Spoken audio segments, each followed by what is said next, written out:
If you've been feeling the pain at the petrol pump lately, you are definitely not alone. So in this explainer, we're going to connect the dots, all the way from a tiny, crucial waterway thousands of miles away, right back to the price you're paying. So it's the question on everybody's mind, right? You pull up to the pump, you watch those numbers just spin and spin, and it really feels like your wallet is emptying way faster than your tank is filling up. So what is really going on? For a lot of us, the shock has been a sudden jump of as much as 55 rupees a liter. And that's not a small change. That is a massive blow to the monthly budget. So the big question is, what could possibly trigger something so drastic?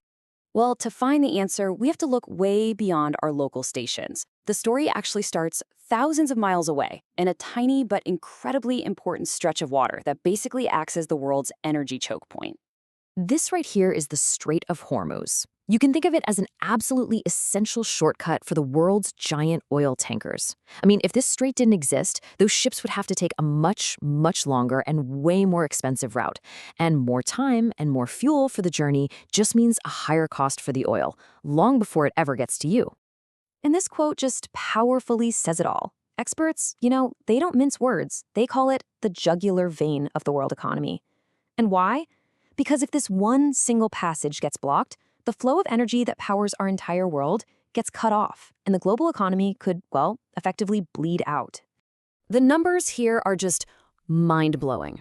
Every single day, 20 million barrels of oil, that's almost 3 billion liters, are funneled through this tiny little choke point.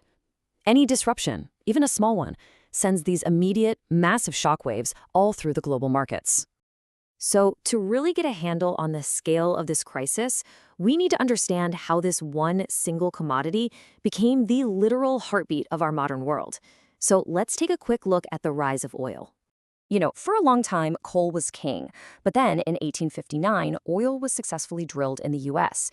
Now, at first, it was just used for things like lamps and waterproofing boats. But the real game changer came in 1887 with the petrol-powered car. All of a sudden, this substance that was once basically considered waste became one of the most valuable resources on the planet, fueling not just our cars, but plastics, cosmetics, you name it.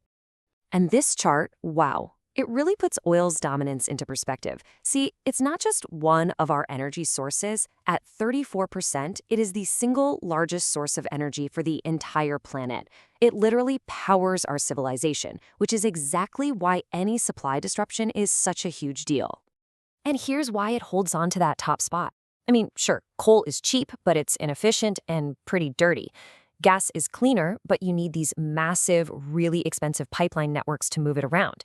Oil just hits that sweet spot. It's pretty easy to transport, and most importantly, it is the undisputed king of transportation, the one industry that moves every other industry forward. Okay, so let's connect all the dots. How exactly does a disruption in that one narrow strait, all the way in the Middle East, cause the price hike that you see at your local petrol station? So this shows us the world's top oil producers. Now, while the USA is the largest producer overall, the real key players for our story are the major exporters, who absolutely depend on the Strait of Hormuz. We're talking about Saudi Arabia, the world's biggest exporter, plus others like the UAE, Iraq, and Qatar. A gigantic portion of their oil has to pass through that single choke point to reach the rest of the world. And who's on the receiving end of all this? Well, major economies like China, India, Japan, and a whole bunch of European nations. This also includes countries like Pakistan, which relies on Saudi Arabia for up to 35% of its entire oil supply.